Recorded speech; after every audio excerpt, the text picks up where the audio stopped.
To order the meeting of the Policy and Services Committee, December 16th, 2014. Could we please have the roll? Councilmember Klein. Chair Price. Here. Councilmember Scharf. Here. Councilmember Schmidt. Here. 3 present. Thank you very much. Okay, public comment. Are there any members of the public here who want to speak to items not on the agenda? Okay, if not, if you're here to speak to items on the agenda, please submit your cards. Okay, thank you. Okay, thank you. We'll move ahead. Agenda item number 1, discussion of possible changes to the board and commission recruitment program. Could we please have a staff report? Good evening, Chair Price and council members. I'm here tonight because of some changes that were recommended this past year due to the board and commission recruitment. We changed to twice a month or twice a year doing recruitments. What we're looking for now is discussion and possible changes on the recruitment process that would allow board and commission applicants to participate in their interview process remotely. We did have one who tried to do it this last recruitment, and due to their flight change, they weren't able to.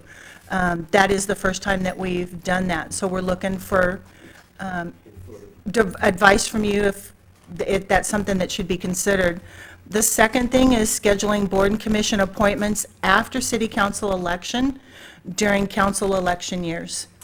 And the third item is limiting applicants to apply for one board or commission during each recruitment.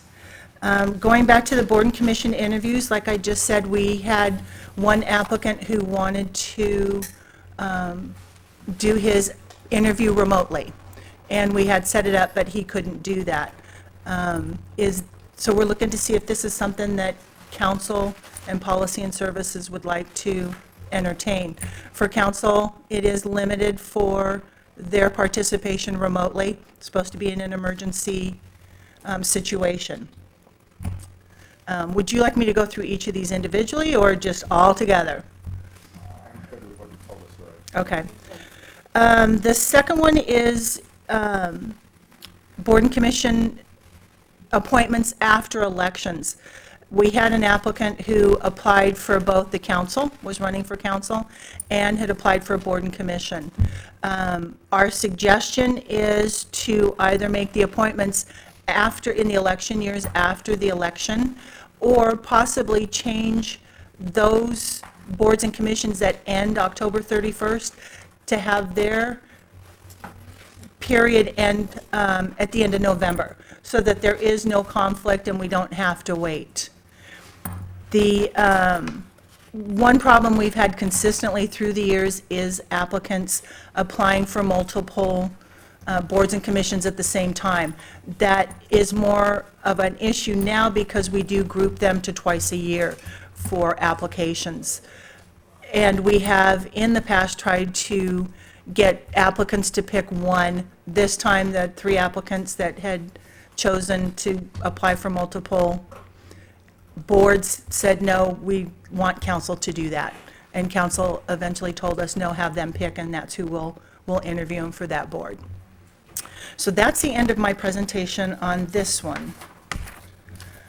I'm looking for input from you. Okay, colleagues, questions, comments? Councilmember Scharf. So I'll just start off, I guess.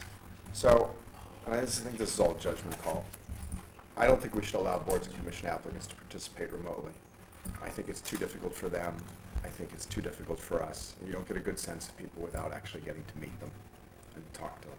And I think a lot of people watch stuff on video when we record it, and I don't think it really works to have a speakerphone and have that work.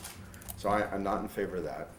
I think that scheduling board and commissions after city council election, I think it's just a lot easier to, I actually would have changed it to December 15th. I'm not sure if people really focused while they're running for election. I know I couldn't focus on anything else. So I really do think that I don't think you want to start the process until after the election. So if you have it expiring December 15th, that gives you from November, whatever it is, to December 15th to do interviews and do all of that. And then I definitely think we should limit the applicants to apply for one board or commission during each recruitment. So that's what I would suggest, but I want to hear what the rest of you think. I have a question. When you say the December 15th, and what is that is the end of the term? Or what is the date? That's what I was thinking. It was, our last, their term could expire December 15th, and that's, roughly, what I was thinking is roughly, they should be allowed to come to our last council meeting of the year, so we should look at that. But I roughly figured it was December 15th, somewhere around there. That's what it was this So year. their term would be over? So their term would be over. They go to the end of the year roughly, but we can give them a plaque and if people aren't coming up at our last Okay. meeting. That was I my just- thought. I guess I That's how I picked December 15th. Okay, so I guess my question was, That's the 1 a.m. meeting. right, exactly. So the bottom line is their term would be over, but the recruiting process would already have taken place. There'd be new people ready to be appointed. Because, everything could go goes pretty dark here after about the 20th of December. But in terms of the term, that makes sense. Okay, I wanted to clarify. And we can appoint new people before the term expires. Yeah, Right, that's what I'm Yes, thinking. we can. Yeah. And we have in the past so that there is no overlap. The last meeting of the one term, they're done at the last meeting, and then they start new with the new Right. people with the next one. okay. Thank you. Okay. Councilmember Schmidt? Just comments. I tend to agree with Greg on the remoteness. Remote hasn't worked out very well for us. I think it might be helpful if we could post the dates for the interviews as early as possible, so people would know whether they can plan their trips around it. I know several times that people have gotten the date a week ahead of time and they had a schedule conflict or something. They knew it a month ahead of time. It might be easy for them to adjust their calendar to be able to make it.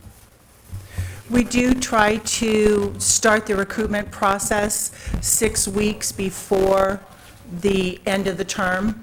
And some of it depends, for scheduling the dates for interviews, depends on what council's schedule already is for their meetings that they have. But yes, we do try to start it early enough and get Yeah. dates early enough. I was thinking from the council side, usually we don't adjust our schedules until late in the game. It might be good if we did that 6 weeks ahead of time. Yeah, and we can look at the tentative agenda and start projecting out farther so that we can look at, this is when we could interview and appoint, so that it gets on the tentative Yeah. agenda, so that everybody's aware of it. Yeah, yeah.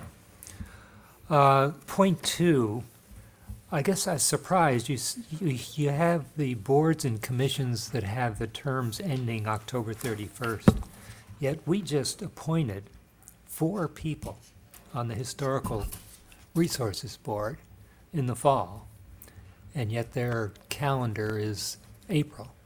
How did that happen? During the changeover of the boards and commissions to having the recruitments twice a year, we had to move one commission, we had to move it to a different date. So it changed their date of when they ended. So are they now October 31st, or are they, have been moved to April? I will have to look, but I think it would be October 31st. But I'll have to go back and look. I guess it's striking that 80% of the board is up at the same time on a new date. On the ARB? No, the On the HRB? historical Oh, the review historic? board. Yeah, yeah, it was striking that 4 of the 5 had their terms end at the same time. Normally, it doesn't. Normally, we do like we have with council, that they have opposite times, so that there is never a majority that get appointed Right. at one time. Yeah, you might take a look at the HRB and ask what's going on. I will. In terms of moving the calendar date, it seems to me fine to, put that at December 15th ending, and then that gives us all of November to deal with. And I'm in favor of having individuals apply for one board at that time, at any point in time. We will reiterate to them when they apply for a board or commission that council has stated they want them to pick which one, and that is, we'll write it into the actual recruitment process that they have to apply for one. Yeah, one of my concerns about that is it seems a little unfair to have an evening where you're interviewing and have one person have an opportunity to come up 3 times. So by the end of the evening, they are, just by the number of minutes, are more in your mind than those who've only interviewed once. So it's a little unfair. Councilmember Klein, did you want to make comments? The presentation's been made. 2 of the 3 of us have spoken. Do you want to wait? I'll speak and you speak, or you speak first? Doesn't matter to me. Go ahead. Okay. I just want to report that traffic is bad out there. The rain- It is, okay. Okay, thank you. Okay, on the 3 points, I actually think, to the first point, I do think we should have the option for interview remotely. And the reason I say that is there are individuals in this community who have demanding schedules, who have travel schedules, and things can change in their work. And so because of professional commitments or other issues that emerge, I think we should give them an opportunity to apply. And if it's a technical issue on this end, I think we should be able to figure it out. We have even interviewed people, candidates for our CAO positions remotely. And so I think if we can do that, we can certainly entertain the idea of giving someone an opportunity to be interviewed that way. Again, I think technology will improve. I think we can get our act together and figure out how to get this to happen. And I think it makes sense because it makes us more flexible to respond to people's needs. Because not everyone has a schedule that is easily predictable.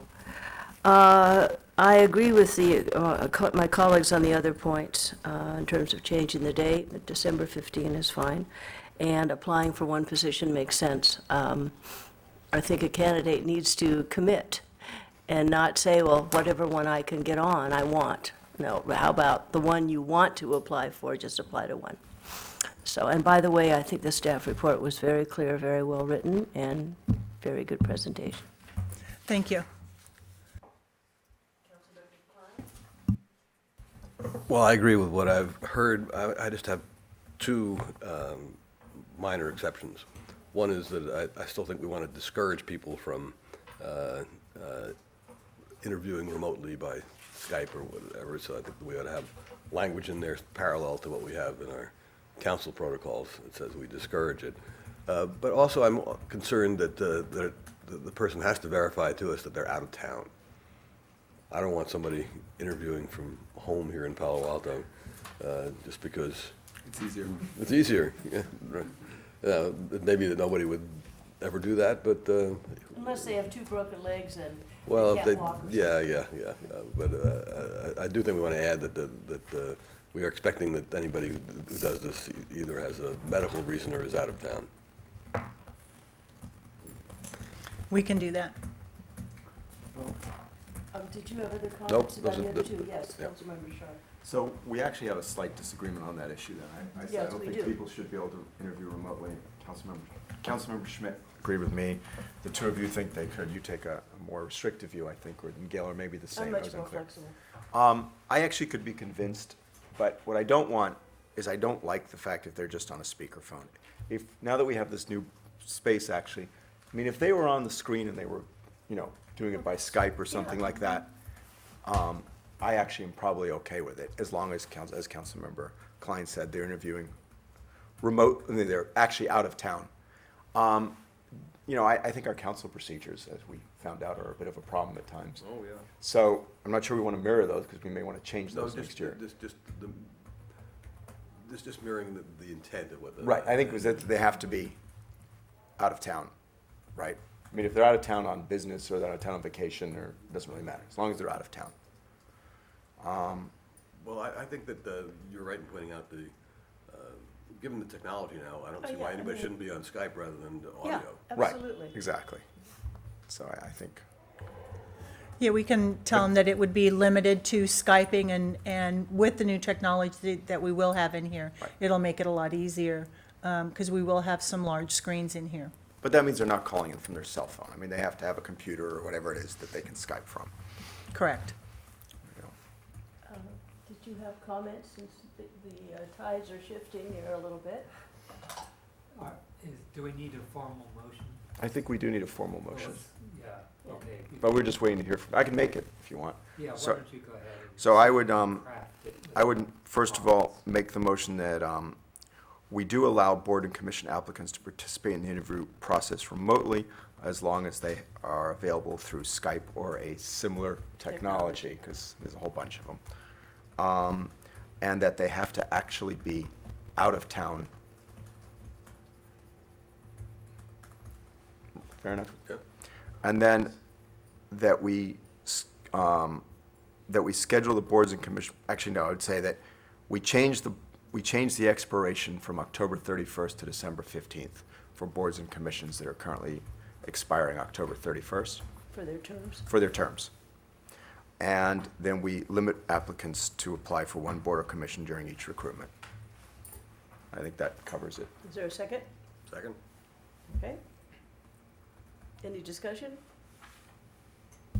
I'd just like to add a note on that you check on the Historical Review Board and make sure that all the terms are not expiring at the same time. Yeah, that's a good catch. I agree with you. I will do that, I'll check on it. Okay, all in favor? Aye. Aye. Opposed? 4-0. We'll take it back to council sometime later consent. next year, on consent. Okay, great. And you know when Councilmember Klein arrived, I probably got the time. Okay, perfect, okay.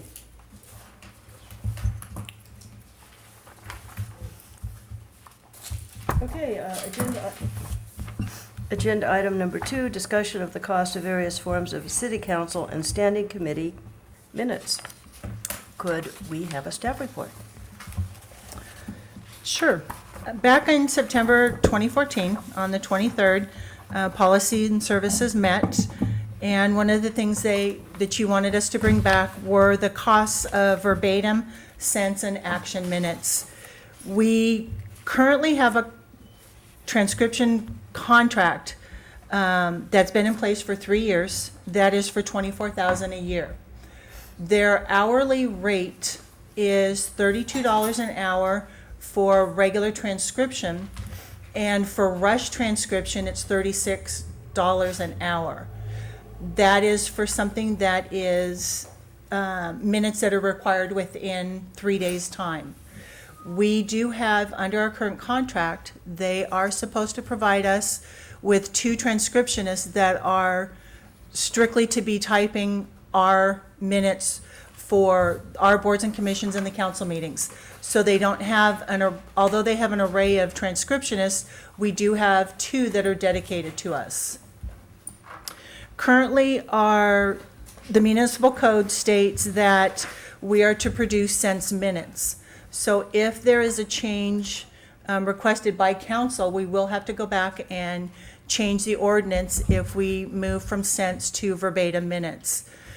We did do a search. There was one done by another city clerk's city of the types of minutes that are produced by the different agencies. And they sent this out to all the city clerks within California. They got back 72 responses, and 35 of those agencies use action minutes and rely heavily on the video of the meeting to be their recording of the meeting and their history of it.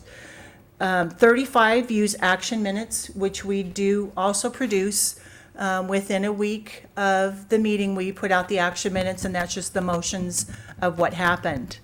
And then there were 30 cities that used sense or summary minutes. So of those 72 agencies, there were no agencies that used verbatim minutes. one of the issues with verbatim, sense minutes give you the general discussion that was given. It's not word for word, it's just a general overview of what was said. There have been problems with at least one set of sense minutes where the city attorney, what she had said was not put in the minutes correctly. With verbatim minutes, they would include incomplete sentences. They would include the thoughts that were spoken by the speaker. Those would not be taken out of the minutes because they are verbatim. It's everything that's said. As we have now, when the transcriptionist gives us back the minutes, our department goes through them. We read them. We make sure that they're clear, the names are right, the acronyms are in there correctly, and just clean it up a little bit if there's any errors within it. With verbatim minutes, we would not go back and read those minutes because they are verbatim, they are word for word. We would have to take it that that's exactly what was said.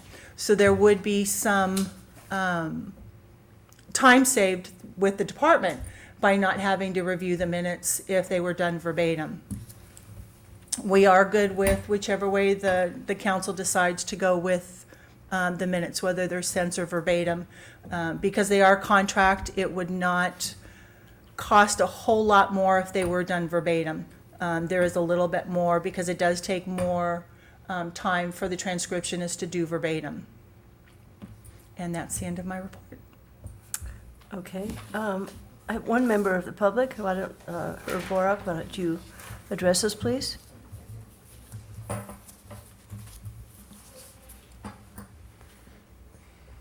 Thank you, Chairperson. Good evening, committee members.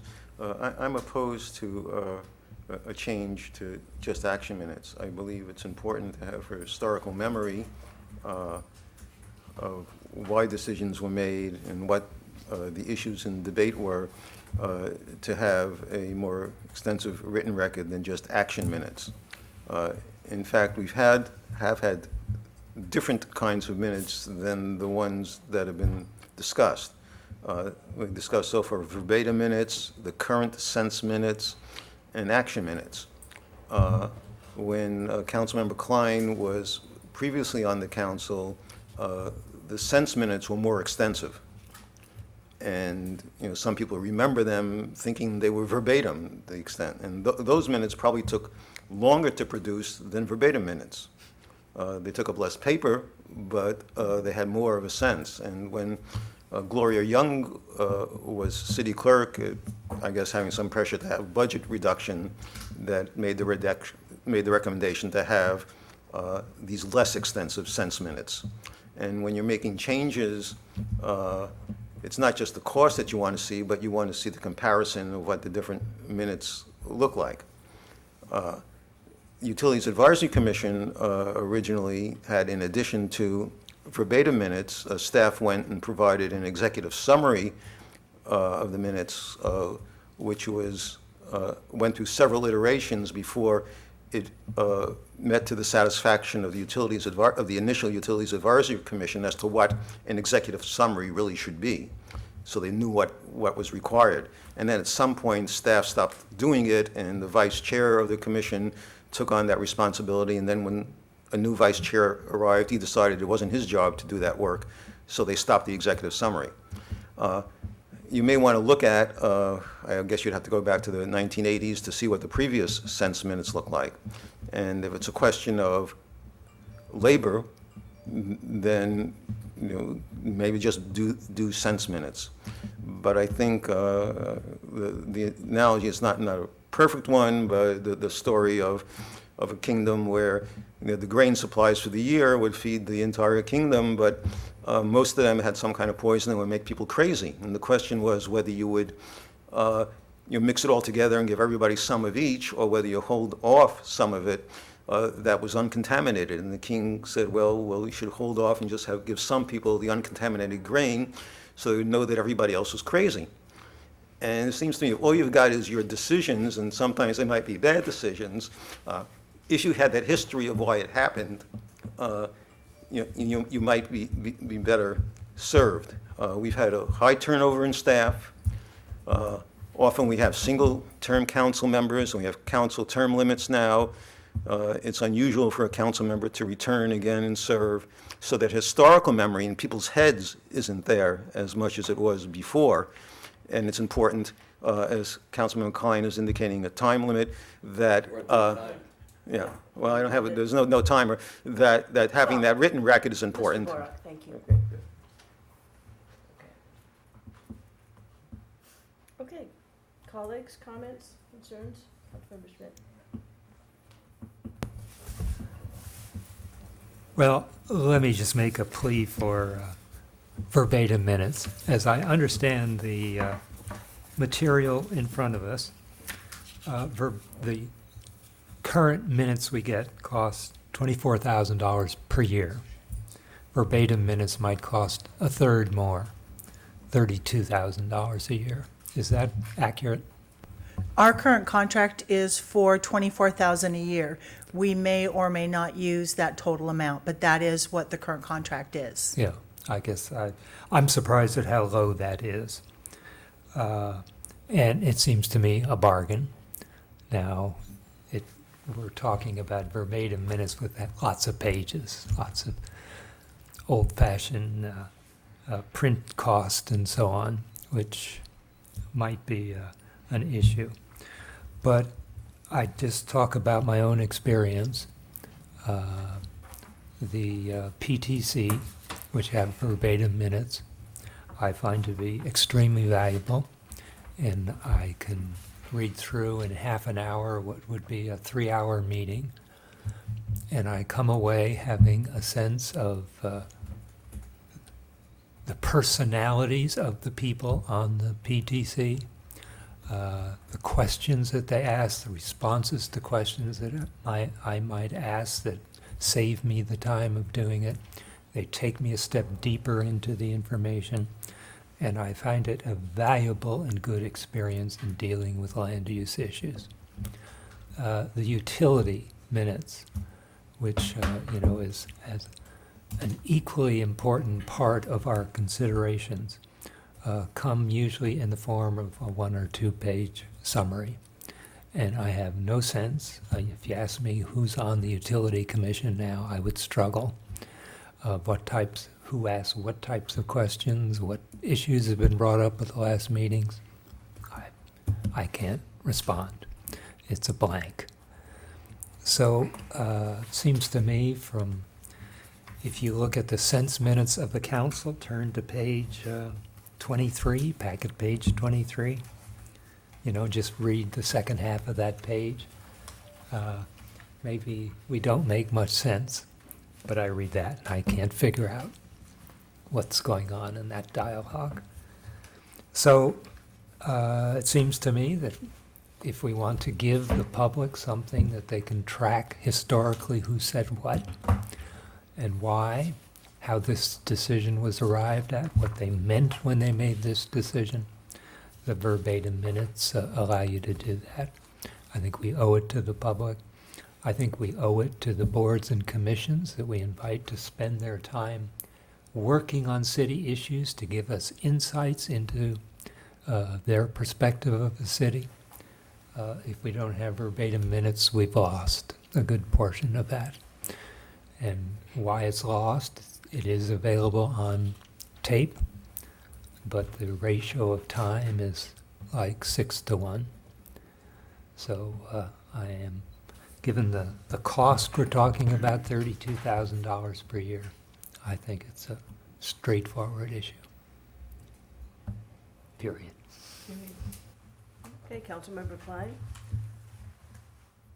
Well, while I agree with Councilmember Schmidt in some respects, having a historical record, I disagree with where he comes out because I think he's not giving sufficient weight to, thank you, to the video recordings we have. I think it's time for us to reflect where we are technologically. I do agree at the start that sense minutes, I think, have become dangerous. We're relying on either staff or some outsider whom we don't know at all to make sense of comments made by various council members, staff, members of the public, et cetera. And it's too easy to, for that, whoever's doing it, to misinterpret what's being said. And as the city attorney has pointed out, that can create even legal problems for the city. And it's not just the city's one-off situation. That's, I mean, this is why, for example, private lawyers worry about what their employees put in emails.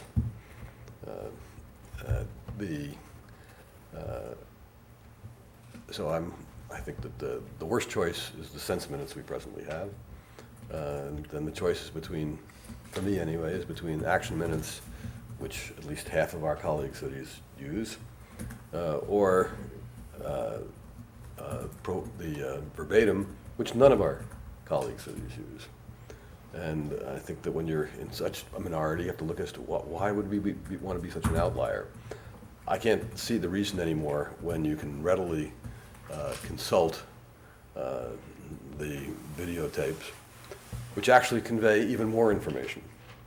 And that is that you can see the body language and all of those other things that go into communication. Sometimes when you read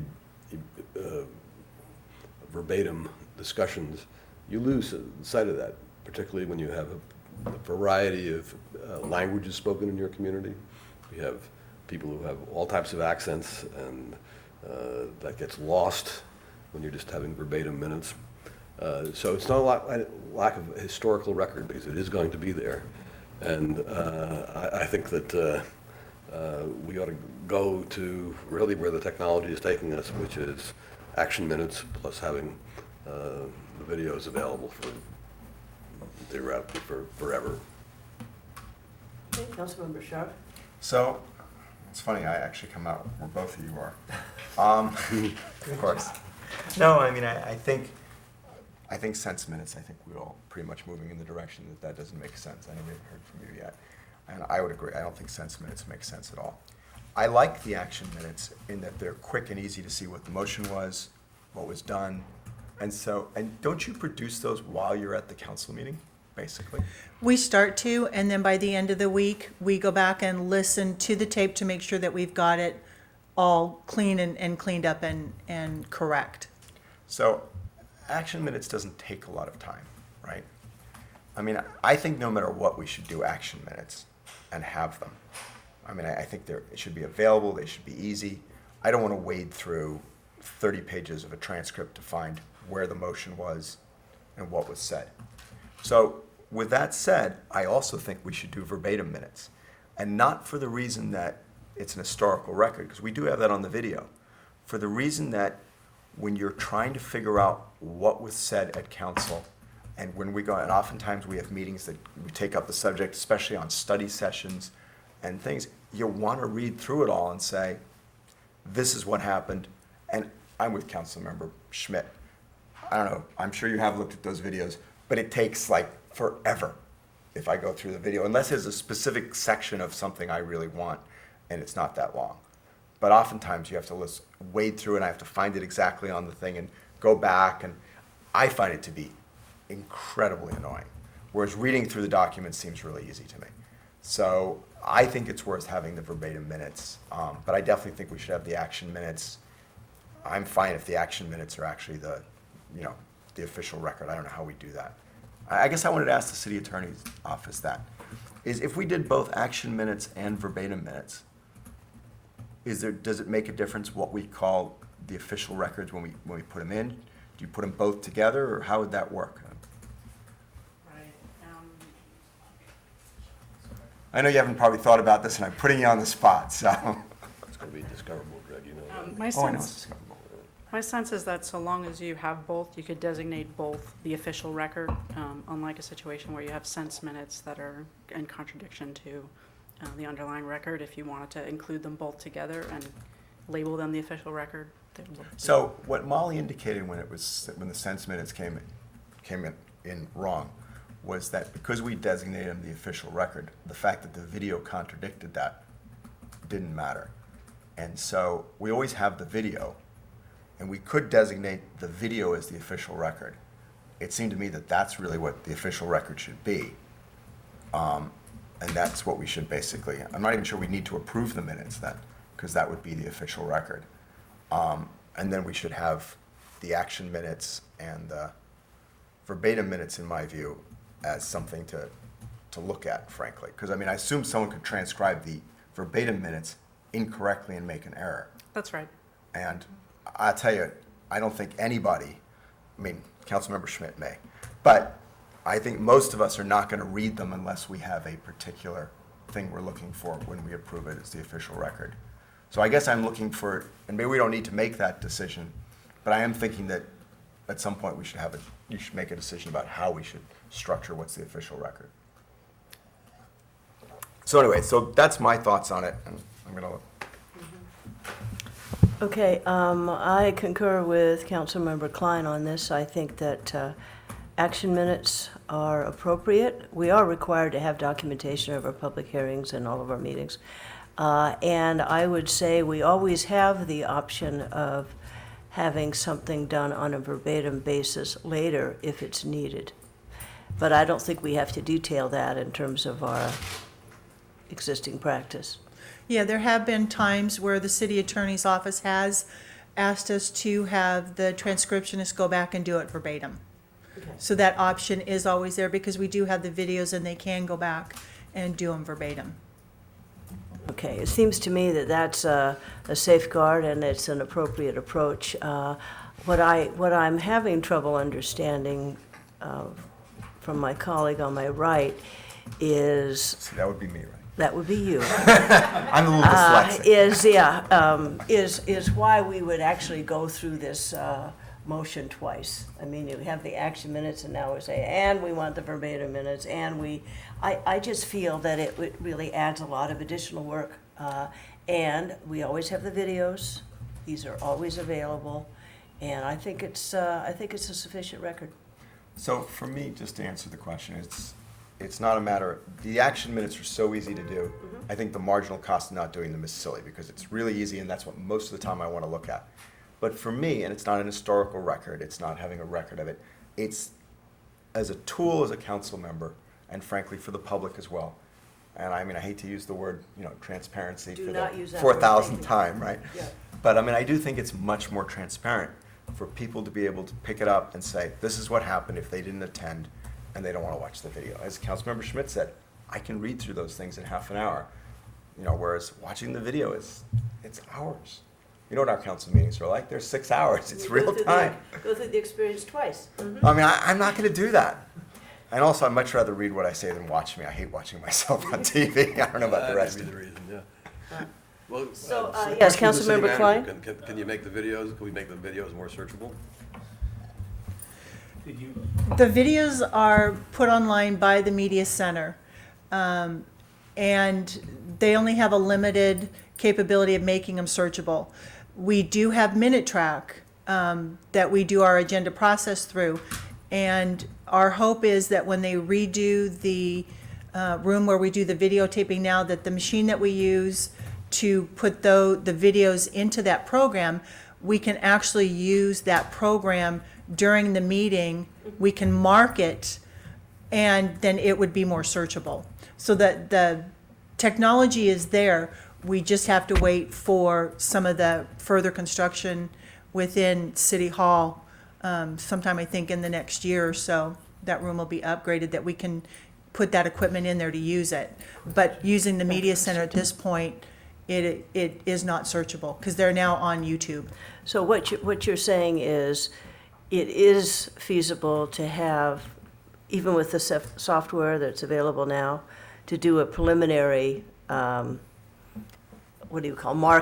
marking, but it's also conceivable that these efforts and the technology will be improved and it could get better over time. But right now, we do have software that can do that to some degree. Is that what you're suggesting? We do, it's just not in place in the videotaping room in Chambers to be able to do it right now. And there's some equipment in there that needs to be changed before we can add that equipment into it. Okay. Councilmember Schmidt. Chair Price, you did not come out on sense minutes. Where do you stand on sense minutes? I think that they tend to be a little more problematic from some of the other comments. I prefer action minutes. Yeah, I think we all agree action minutes are appropriate and easily to come by. We seem all to agree that sense minutes are not so effective. And so, without verbatim minutes, we would be losing some element that some people use. They are so cheap, $32,000 per year, that it seems to me that just in a practical sense, maybe until we can see the benefits of the new tracking technology on screen, that we should proceed with verbatim minutes as an interim step, drop sense minutes, keep action minutes. I have a question. Do we have any basis for understanding the demand for verbatim minutes by the public, or interest by the public, or not? Based No, on we don't. comments, or based on interaction, or? Well, 100% of our public speakers want verbatim minutes. Well, but seriously, do we have any basis for this, anecdotal, or No, we don't. are And the only people thing we, storming your offices requesting this? no, they're not. And that's one reason why I brought the information on the poll that was done through the City Clerks Association, that, agencies are not doing it, and they've not had a lot of draw for them either. I can cite at least 3 Fred Balin comments where he said, on October 21st, this person said that. Right, right. There are people. But he had the wrong sense of it. Yeah, so, other comments? So I assume you guys aren't going to change your mind on this, and didn't get that sense. So I would No, actually, we were waiting to hear from somebody who was really persuasive, Greg, but that's. I know, so you just got me because you're running out of people. So I'm going to suggest we do this. I'm going to suggest that we immediately move to action minutes, and that we then forward to the council the decision of whether or not they want to do verbatim minutes as well. And that way we're stopping the sense, we're not waiting for this, and you can put it on, the action minute thing on, I don't know if Greg's going to go with that. Is that a motion? That is a motion. Second? Is there a second? You're looking for an interim solution, but I think the idea was we need to change the code. Right. So our suggestion is to change the code. Now, you want to change it to drop sense minutes. Right, I want to change it to do action minutes as in our code, and then we'll have the council decide if they want to do verbatim minutes. And I don't necessarily think we have to have the verbatim minutes in the code, because then the action minutes will be the formal and the video. I think what it should say is that it's the action minutes and I defer to the city's attorney's office, but it strikes me that the action minutes and the video are the formal minutes of the city. You can't argue what that says. And then it goes to the full council of whether or not they then want to supplement with verbatim minutes.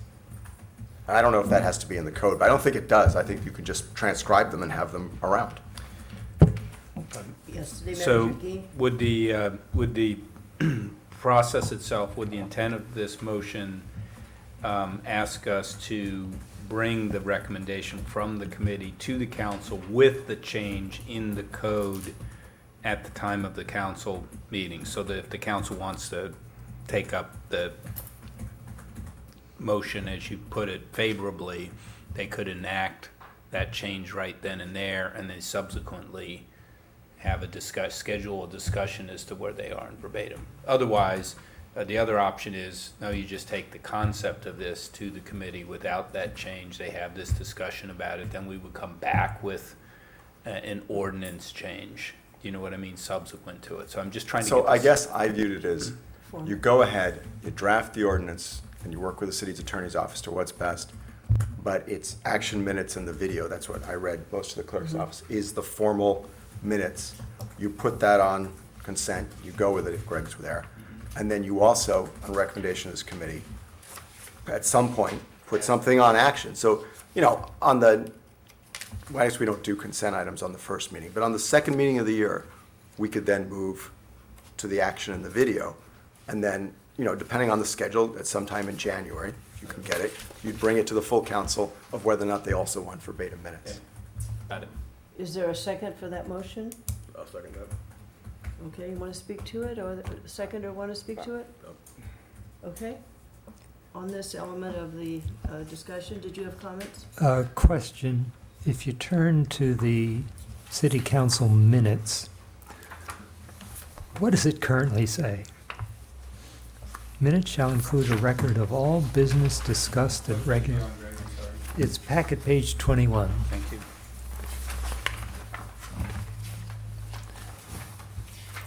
The minutes shall be sense minutes.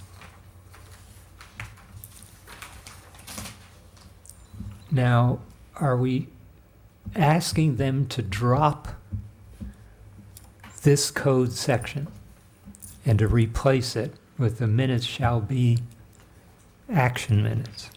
Yes. Yes. Yes. And I think, but I was leaving it up to the city attorney draft, because it probably should say they would be action minutes with the video being the record. That's what I think most city clerks do, and that's what, I mean, most communities do. I'm also assuming that the language would be updated. Yeah, typewritten Yeah, and stuff, that was- change like that, too. We might use other words than typewritten and that sort of thing, too. Well, one I really liked was, shall be neatly typewritten or printed. Yes. And kept in a book, I love that one. We're stuck. Kept We in haven't a either book. printed in a book or typed these. We've been in We've been violation of the violating ordinance all the municipal way. code for Yeah, years. right. We do keep them in a book. That's good. Okay, anybody want to speak to the motion? No? Did you have a question? Well, I'm just reading through this, and at the meeting, the minutes will be published. I guess you mean the action minutes will be published, and it will be identified that the tape is online. So I was just going to leave it up to the city attorney's office to draft what's Right, appropriate. but I mean, that's the Clean it up. intention. Right, that is the intention. Yeah, I guess I'm opposed to that because what it is a reduction in the amount of material available about our meetings to the public. Well, no, it's not. Why is it? Why is it a reduction? Because we currently have three things. We have action minutes, sense minutes, and the tape. And you're saying let's make it two things. No, I'm actually saying we have a disagreement here. Let's bring the third thing, which is verbatim minutes, to the full council and have them make a decision. Right. But in the meantime. Before you change the code. Well, no, but they shouldn't, well, I am also saying that the official record should not be the verbatim minutes. It should be the video and the action minutes, and that's what most people do. Whereas the verbatim minutes are actually a tool for council, and we should recognize it as a tool. I think it's worth spending the money to do it. I mean, I think they disagree. But I want the same thing Okay. you want. I just think from a legal perspective, it makes more sense to do that. And- Okay, I guess I'm just encouraging, this is a big enough deal to reduce the records that we have for public consumption, that the full council should discuss it. Yeah, but that goes contrary to what you said before, that recognizing that the sense minutes are actually dangerous. And all Yeah, the we- motion does is to get rid of the sense minutes for the reasons we've all expressed.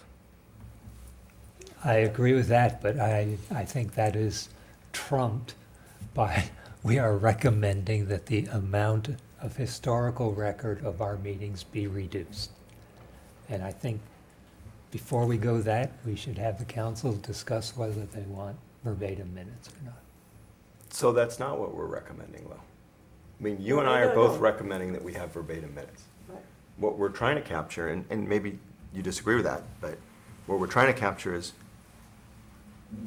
let's start immediately getting rid of sense minutes. He's not Wow. comfortable with the interim suggestion here. Yeah, I mean, suppose it takes 18 months to resolve.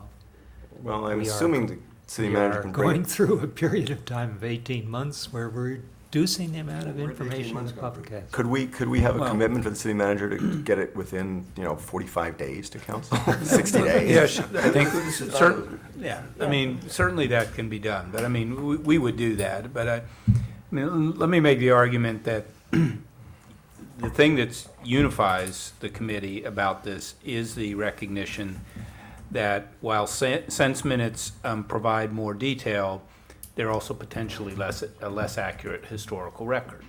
And so you're making that change. If a lot of the council members are concerned that action minutes aren't enough, I think there'll be a natural impulse to want to also quickly take this up. I mean, there's nothing that keeps council members from pulling this item off consent. 3 of them are so concerned about verbatim minutes and say, let's go ahead and act on this now, but I want to discuss verbatim minutes starting right away. So I think you have that Yeah, potential. and the thing is, whatever we take forward can always be changed completely by all the rest of the colleagues if they have the votes. So we have a motion that's been seconded. It actually might be good to have, if I might just say, you have one meeting or two where you've actually had action minutes, people get to sort of see what there was and say, geez, I just don't like that. I really want verbatim minutes, it's not enough for me. That was my political strategy. I see. Well, so much for that. Let's keep moving. We have the motion that's been seconded. There have been comments. Any other comments? Okay, and the vote? All in favor? Aye. Opposed? Okay. Aye. 3 in favor, 1 opposed. Okay, now, moving right along to, let's see here. May I have a clarification? Maybe the city attorney, so the motion was to put this on consent, but it passed 3-1, so I just wanted to clarify that, okay. But it did.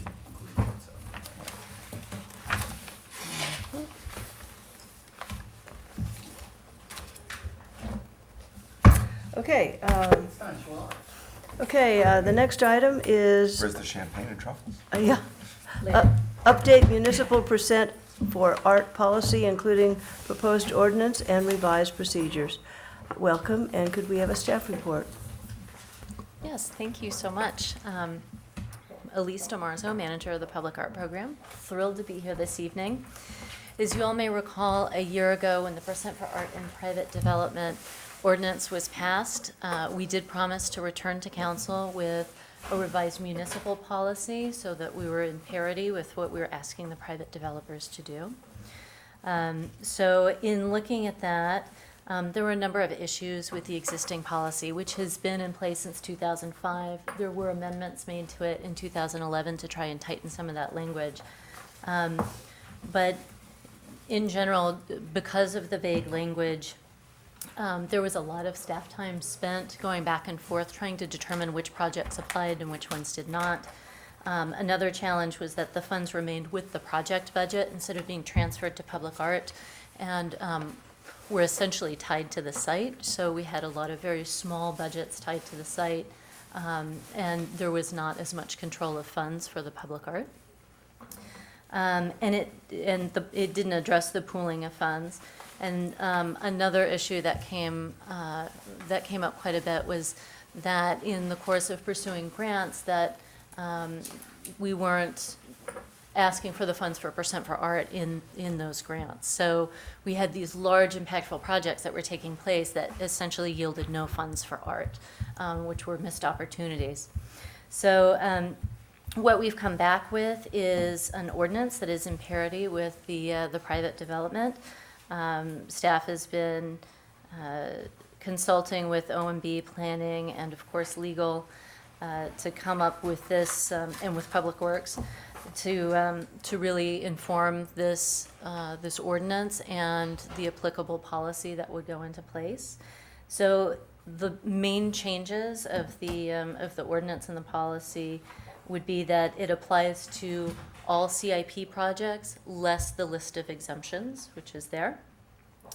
It would allow for the pooling of funds because the funds essentially would transfer to public art at the beginning of the fiscal year rather than remaining with the project funds. So that would allow us to have larger, more impactful projects and utilize them for temporary and public art throughout the city. And also asking that when staff is pursuing grants for large projects, that where it's feasible, that they request funds for the Percent for Art element so that we can incorporate an artist into those big projects. So that is my report, and I'm happy to answer any questions you may have. Okay, thank you. Colleagues, questions? Yes, Councilmember Schmidt.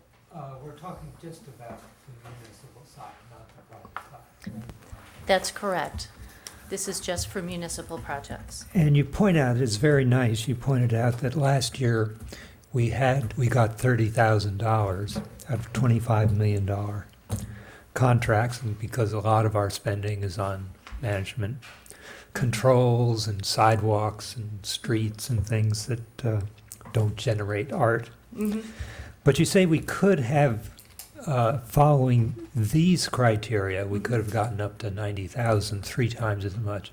Could you give some examples of projects you think should have contributed or could have contributed to the art? Well, there are a number of landscaping, parks rehabilitations, large transportation corridors. For instance, so the Charleston or Rostradero corridor project, there's not a % for art allocation, but that is a project that would have a large visual impact. So that's just one example. But the idea is that it's not meant to be punitive, going after all the underground infrastructure types of things, but really capturing things, projects where there is an opportunity. Yeah, so looking forward, the places that are most obvious, probably, as you say, are park projects, where we do have a number going on. So this should be much more visible as we move down. Are there any controversies about the 13 exemption categories you've identified? They seem pretty straightforward. They are pretty straightforward. We studied quite a few other cities' policies and, went through very carefully with OMB, looking at previous CIP years and asked all these questions about, do these cameras apply? What happens with, X, Y, and Z? So we tried to be very thorough in our investigation and very clear with the language. Yeah. The only other question I have is when you ask for outside funding, is this creating a barrier because we have to ask for more money? What's interesting is what I've been hearing from my colleagues who are working in public art in other cities is that they're finding that their proposals are more compelling when there's a creative element, because it's an opportunity in a transportation project to have something that is noteworthy. And so when someone is funding a project that is unique and noteworthy, they're going to get more out of it too. So they're actually finding a greater opportunity in incorporating public art in their ask. Good. You're a good salesperson. Questions? Councilmember Sharp? So the only question I had was about utility projects. A lot of them actually, I think, should have public art. I mean, some of those boxes, those little green boxes they do, those are utility projects, right? Some are utility and some are transportation Well, that's boxes. what I'm trying to decide. but- The little green box is also cable TV. Right, so I'm trying to decide which is which, but there are some utility boxes for utilities, and I mean, there could be murals on them, there could be art. I'm just not sure why not include utility projects. I mean, there's a clear funding source on utility projects. Right, but the interesting thing about the municipal % for art is it would allow us to address those things by pooling the funds. So if we wanted to take on a utility box Right, but there's an type exemption project- for utility projects. So I'm saying, why not get rid of the exemption for utility projects? Right. Any Well, reason we can't do that? Is there a legal reason we can't do that?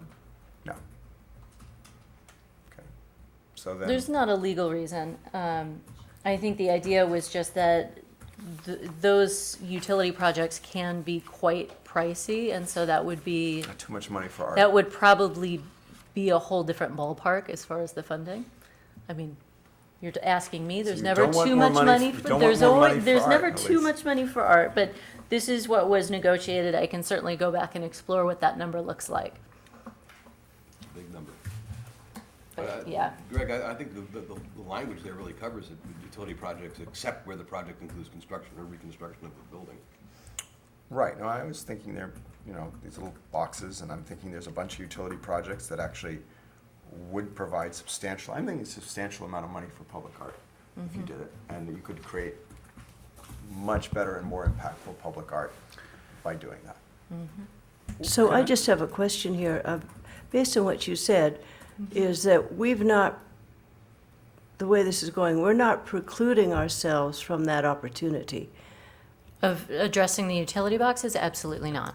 Okay. And in And fact, this language as written allows that to happen still, is that correct? of course, so they can be pooled to address all different types of public art opportunities.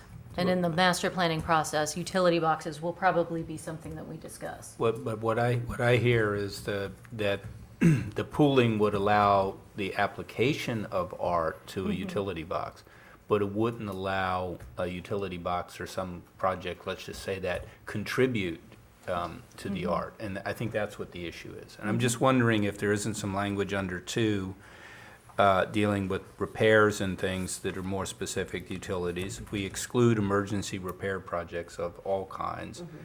So for the most part, I mean, we are talking about building reconstruction or something like, say, a large reservoir, emergency reservoir. Well, the truth is, when we built the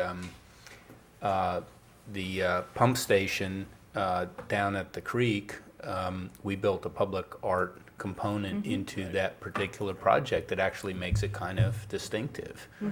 And I'm not so sure on a number of our reservoirs and some of those type things, we wouldn't want to think about a public art component. So this is a question, at least that I had, and it's similar to other comments. I think it is prudent to add language that allows some exceptions to the exceptions. Because there may, without discounting all the hard work that's gone into this already, I mean, there may be projects that we are not covering by the language or new opportunities that come up that might be perfectly well suited for this kind of an artistic enhancement. And I think that it is prudent to provide us that flexibility. I think we spoke earlier and you were suggesting that you want to have as much flexibility as possible, but you also want to be able to manage the program. Right, that's correct. With the pooling of funds, it doesn't, as you said, it doesn't preclude us from incorporating public art into those utility projects or those boxes, but it just gives us more opportunity to look at where the priorities are. Molly, I don't know if there's a Prop yeah. 218 or 26 issue here at all. There isn't, and I'd like to make a comment.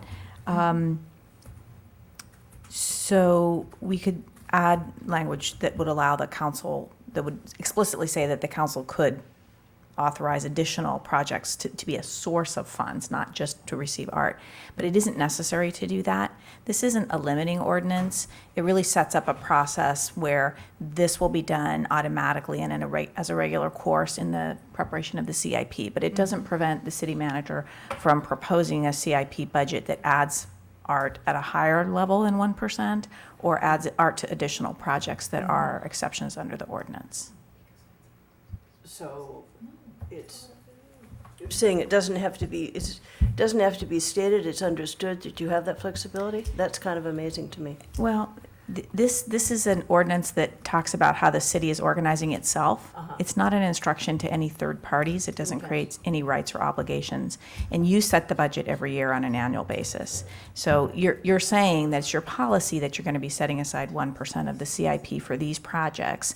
But if you choose to, in a particular year or with a particular project, create more art, that's within the city's discretion to decide to do that on an individual project. If you'd like, we can put some language right in the ordinance that will acknowledge that the city council has ultimate budgeting authority and, can make a determination on individual projects, notwithstanding what's provided here. The exemptions. Okay, well, that helps. I'm sorry I jumped in, colleagues, other comments, questions?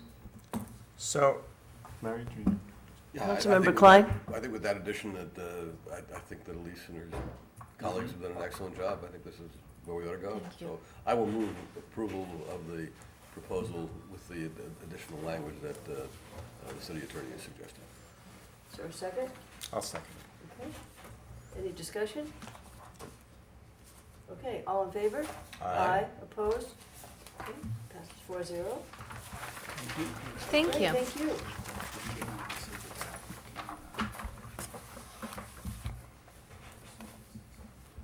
Okay. Gee, 7:10, good. I hardly wait to see the benefits. It'll be really exciting.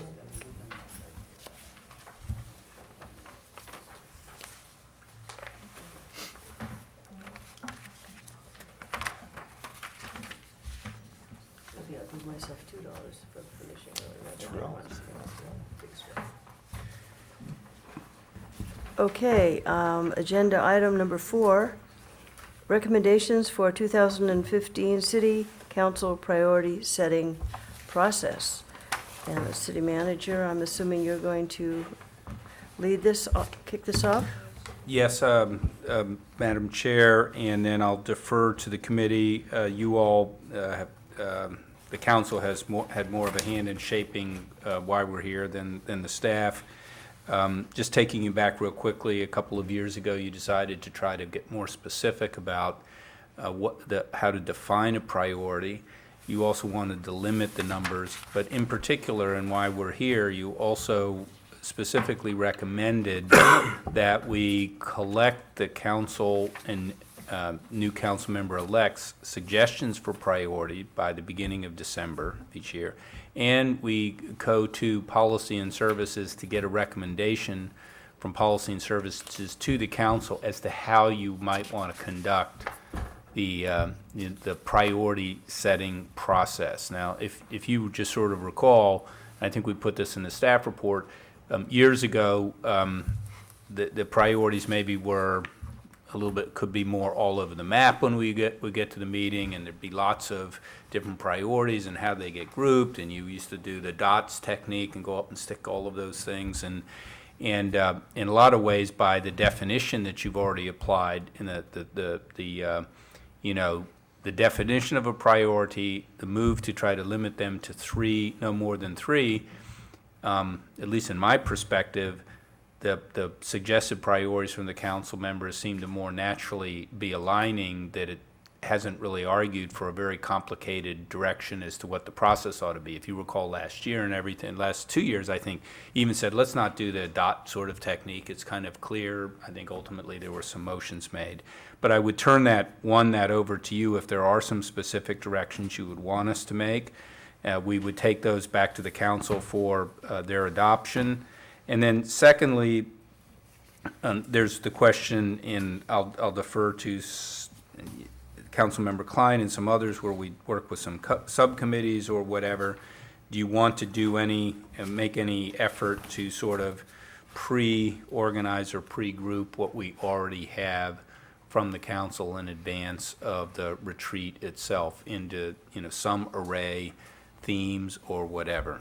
So we're here to answer questions. I think it's how you'd like to proceed. And you don't have any comments about any problematic areas you anticipate or any jagged edges on this process or anything like that? Well, now I tend to be a synthesizer, so, when I look at the suggestions that we have, there's a lot of overlap. There's, you could almost identify them and have 4 or 5, let's say, outliers that maybe don't quite fit, and take that to the council in some way to be able to frame the discussion.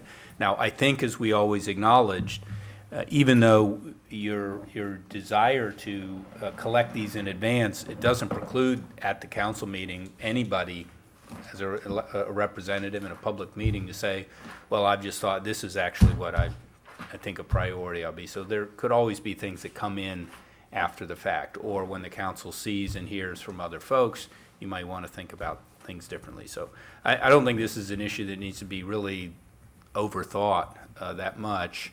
In a lot of ways, I think that we are coming to you because it's a directive of yours, and it's, somewhat perfunctory. Mm-hmm. Okay, comments, colleagues? No, Councilmember Klein? I think we're gradually getting there. Yeah. Though I'm a little distressed, frankly, about the number of people who've suggested that airplane noise be one of our priorities. But no council member. No council member, right. Not that airplane noise is not, the public still hasn't quite gotten the difference between Local government. local government, or maybe just And it is on what's policy their and problem, services. what's a priority.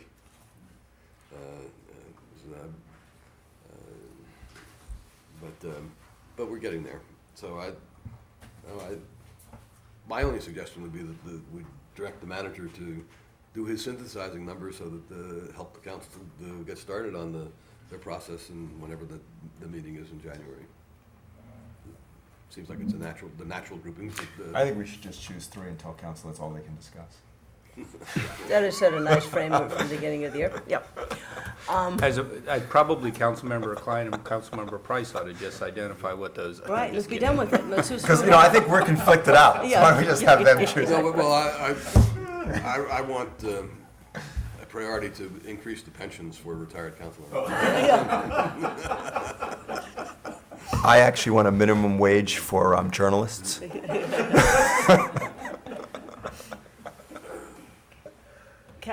Colleagues, any other comments?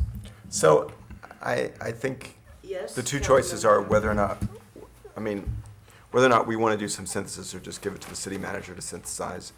I think that I would say give it to the city manager to synthesize, but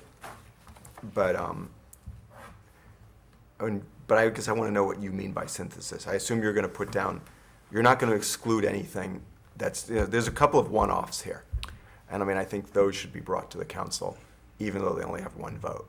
Here's my thinking on this. I feel completely comfortable in doing it. So if we were all over the map, really, and they were all different, I would not. But number one, we would bring to the council every comment that the council members made, and we So still you'd see would. this. Right. That's what I was going to say. We would still submit the public comments, and we're going to continue to receive public comments, up through the period, so that the council will have access to that. But what I would think is we would do is we would try to identify, let's just say, here are some headings that we see, and then put the individual comments underneath those. We may get a little creative with it or not. It can be rejected, but it's easy. And then to the extent that something doesn't sort of fit under one of those categories, and there could be more than 3 categories. It might be 4 or 5, but there's some groupings. Then we just sort of put them in, whatever. This is what you did last year. This is exactly right. Last year, we had most of them there, and there were 2 or 3 that we didn't have a place to fit. We just put sort of other or whatever. And then it's pretty easy and clear for the council to see. And again, I think it's more, you want to have a good discussion about the priorities at the meeting rather than being stuck with, understanding it. That's what I thought. And I also thought it worked well last year. After you have all those up, council members should then have an opportunity to speak to 3. Right. And it doesn't have to be the 3 they put in. It could be, because, you may read this and change your mind and say, this is a better one, or I like the synthesis, or whatever. Councilmember Schmidt? Yeah, just looking at them and putting them into groupings, it's clear that the land use transportation is overwhelmingly identified by 7 people as number 1. And then there's a grouping of 3 others that got mentioned numerous times: the comp plan, healthy communities, and infrastructure. Right. So, there does seem to be 1 dominating, 3 secondary. But I like Councilmember Scharf's suggestion, which could be one of these, are there process things he wants to do, is to be sure that we would make it clear that even though the input has been one way from council members to invite people to speak about 3, and it could be other ones than they saw. Suddenly you say, well, this is what, I see, or I like the way this is worded better. Now, let's see, I guess the other question was around process. Is there anything you want to suggest around process that the committee can Do make? people have comments about that? Well, I do. I'll just repeat them. I thought the process last year worked well. I like it better than the dots. I want to see this. I want to see the city manager's synthesis. I want to see each council member speak and say, after looking at all of these are the 3. Because you may actually want to incorporate other things that other people have had. You may want to combine stuff and say, these are what I think it should be given the thing. You get to advocate for that. You go around. And then that's what we did last year. And then I forget how we got to, people then made motions and had discussions. Right. And But it moved along pretty quickly, and I think we quickly reached. And we voted- consensus, voted. that's what I thought. And I thought we would this year too. I could say, we just choose land use, Right, it's not that hard. So I think that's an interesting question. Is the comp plan our definition is, Councilmember Klein came up with it, it's something we pay, what is it? It's right there in a topic that will receive particular, unusual, and significant attention during the year. Right, and it's not normally a particular thing. Comp plan's pretty specific. Yep. Could be under land use and I mean, it's hard to say the comp plan's not under land use. So, I mean, I think that's something we need to think about maybe in the synthesis. I mean, The update of the comp plan fits perfectly because it's not something, remember, our contrast is, it's hard to imagine the budget as a priority. right, Because you've got to do a budget every year. right.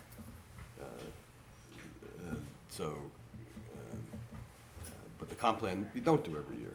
That's true. You may only do the comp plan every 15 or 20 years. It's been sort of chugging along in the background. Okay, no, fair enough.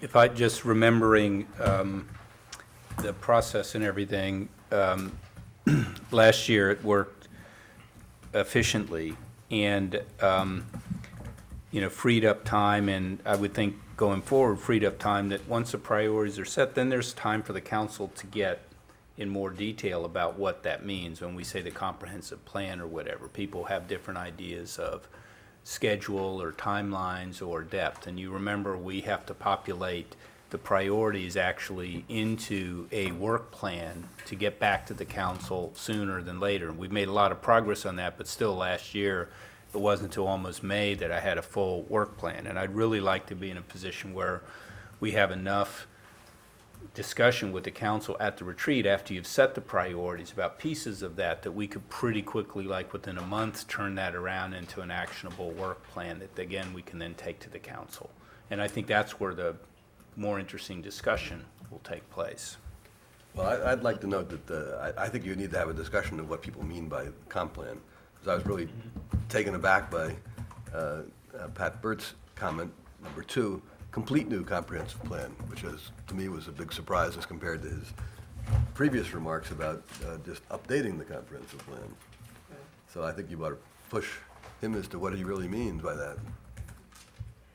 I think it's important that you all have a consensus as to what you're, what I think you all have in mind. I think the one thing that I'm realizing as we're going through this, I mean, I see these as priorities or themes to organize the work. I think your last comments, Jim, are very important so that people understand, so what does this mean? How does a priority, in fact, impact the work plan and how you organize the work and that kind of thing? And what I've realized, and of course it's not a new realization, if you look at these lists, like at the bottom of page 2, packet page 42, so many of these items are currently underway in the context of the update of the comprehensive plan.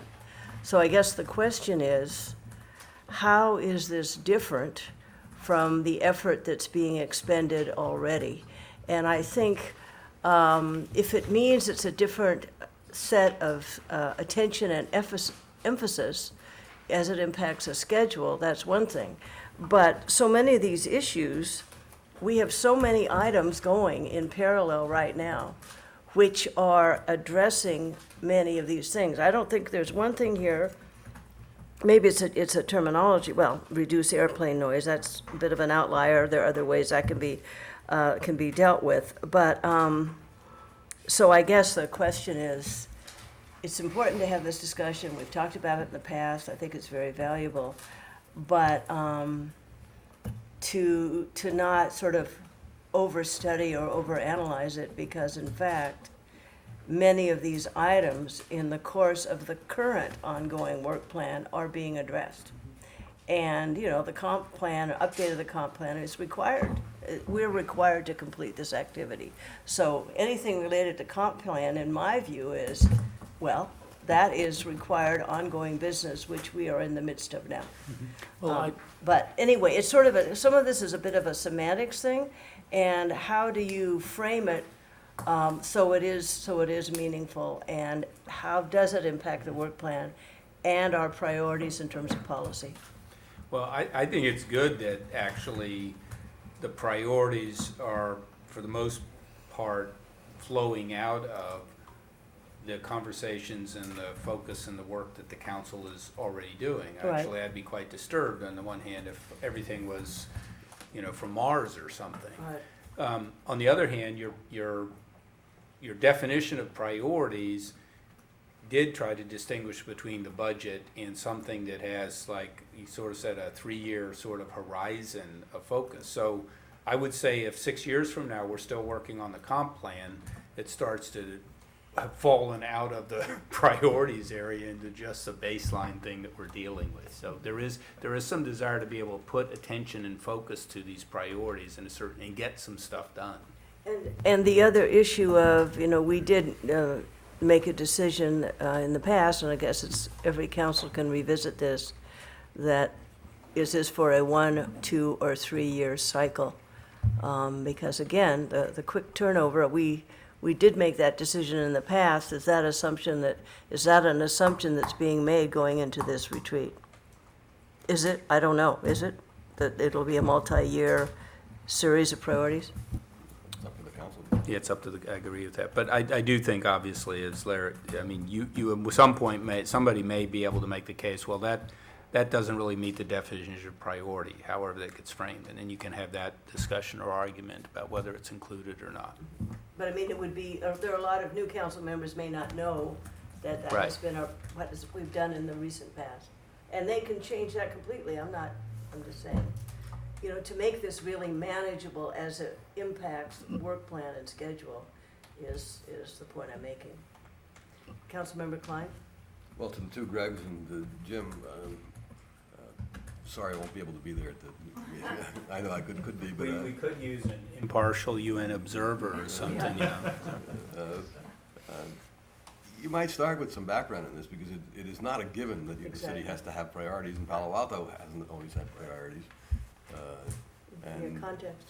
And so some context along those lines, and it's been a while since I checked, but my understanding is that Sunnyvale doesn't do this. What they have instead is a very different process, almost the reverse, that they pick one wild card, the one from Mars every year. We should have a new park at the corner of Seal and Barbara. It's where I live, Corey. Yeah. They rank all the policy issues, and that becomes. He wants us to take his house by eminent domain. That's something that is the total wild card, and I don't. It seems like it works for Sunnyvale, and but all that may say is that there's more than one way to get things done. I don't know. What have you had in your other cities? I would say that we have been the most dedicated and focused on adopting priorities of any place I've ever worked.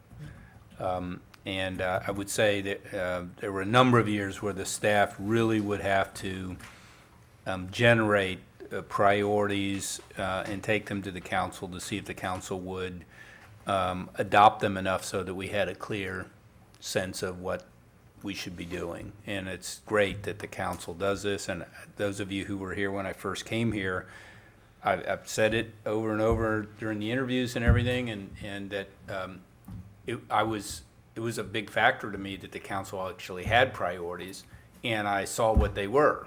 The sustainability and the civic engagement were two of the priorities in that particular year, and those are things that spoke to me. So, I think it's very important. Now, that being said, I think the council retreat has a lot of things to do rather than just setting the priorities now. You have a lot of opportunities to talk about a lot of different things at the retreat. And we might have almost had to spend hours years ago to do something that you can probably do in 45 minutes now.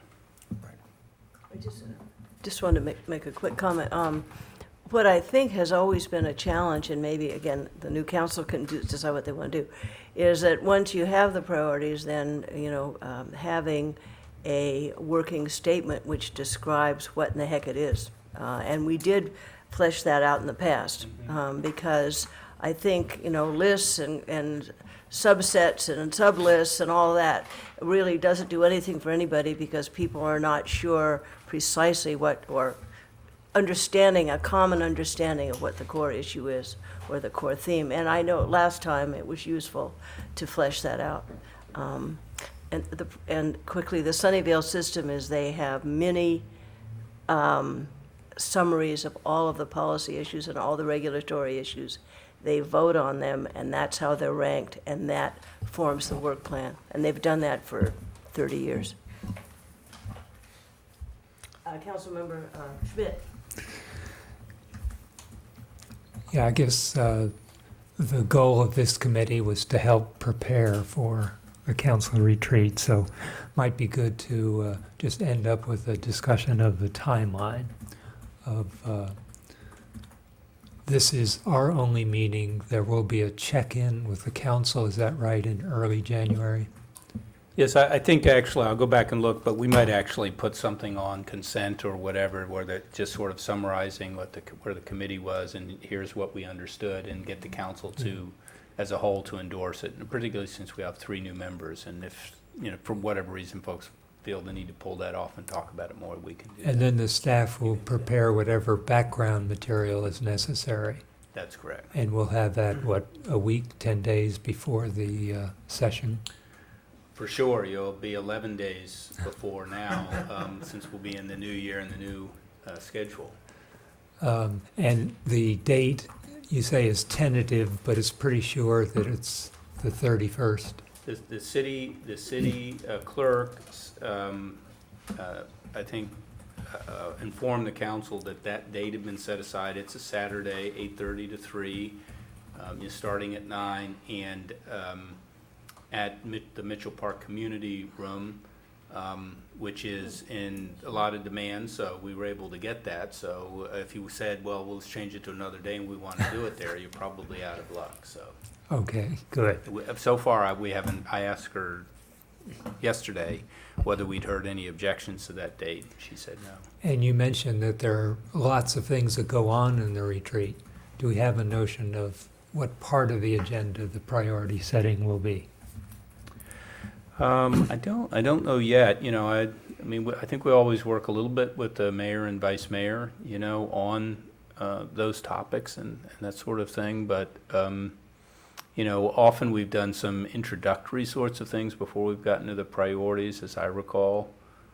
And as you may remember, that there's been a practice kind of the council reviewing its policy and procedures as part of the retreat. And I'd say for the most part, we didn't really have much time for that. You kind of got to the end and you did that pretty quickly and said, go back to policy and services. Yeah, is there anything from policy and services this year that would feed into that? In terms of on our schedule? Well, Or feed into change of policy? yeah, I mean, have we discussed anything that would be retreat material on processes, procedures? I don't know if the council has in general, but I actually think I don't mean to say the whole policy and procedures, but I think particularly with the new council coming in, it can be very helpful to have some discussion on how does the council want to conduct itself? What are the kind of governance issues and all of those things? And then secondly, how is the staff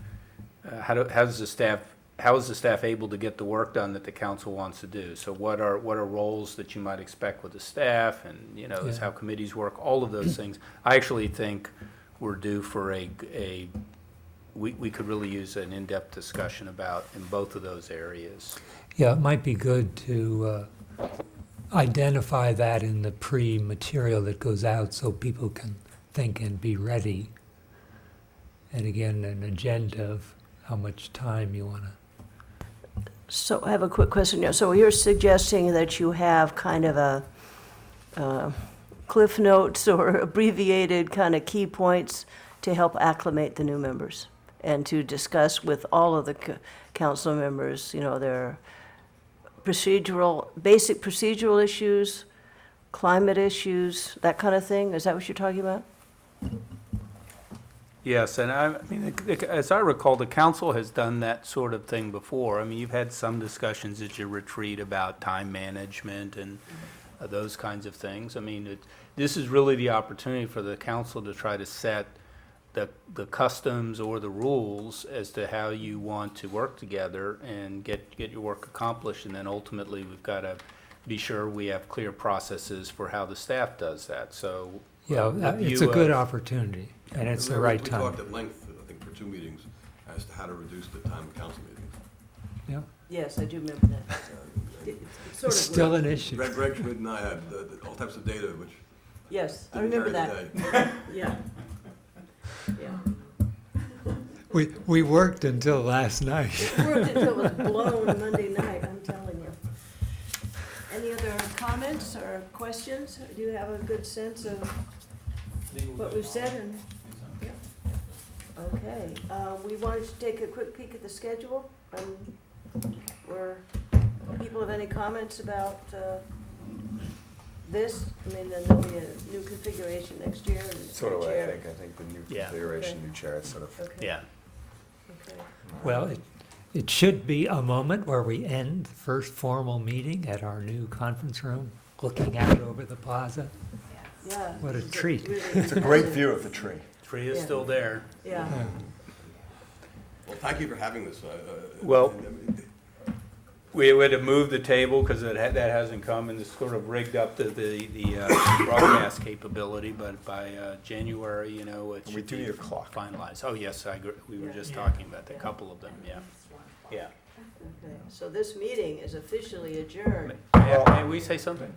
I'd really like to say, I mean, this is sort of, it gets sentimental and everything, but this is the last committee meeting that we're having with Chair and with Councilmember Klein, and, I mean, this is the end of our sort of official, Did you point at Molly? I was Work- unclear. Yeah, Is she Molly, leaving? Did I? Is that You what I did. did? You said Councilmember. I was like, do you have some announcement you want to I make? didn't know I did that at all. I really apologize. All right, No, sorry for I the guess- sentimentality. Yeah, no, I was getting sentimental. I was trying to maybe, but I just, I personally, and I meant, I did this. No, I did this because I'm sure Molly's gonna wanna say things too. No, that's exactly what I was doing, because I just wanna say it's really been an honor, and a privilege to work with you, and, we know as, well, I'd argue, we're like the kids in the family. We know what's going on in the family. We know better than anyone how hard the council members, how hard you all work, and how devoted you are to the welfare of all the people in Palo Alto, and how willing you've been to understand that, how important the role of being an elected representative of the people is, and how assiduously you listen to the public, the media, and to each other, but that you also still are accountable for the fact that you have to add value directly yourself and make decisions and stand for things. And sometimes you're successful and sometimes they're not, but I would just say we have really dedicated, honorable people who care about the community, and that makes working here and serving you, despite the meetings that are too long and too many, were really worthwhile, and I really, really respect what you've done and contributed, and gonna miss you. I'd just like to add that this committee this year worked, I think, really well together, took on a lot of very important projects and got a lot done. And it was really a pleasure to be here with you, some Tuesday nights and support that. Thank you, Chair. You're welcome. Well, I was pleased to see the city manager chose us over finance. Well, you guys have done an awful lot to wrest a lot of stuff away from finance into this committee. This is where the place to We've been be. successful, I would add. I think we've been successful. So I did want to say that I thought that Gail did an excellent job as being chair of this committee, and that, we actually did get a lot done because of your focus and your, chairing it. And I think it makes a huge difference, frankly, who chairs a committee, and I thought you did a great job. Agreed. Thank you. Plus one, as the kids say. All right. Your daughters use that one? They do.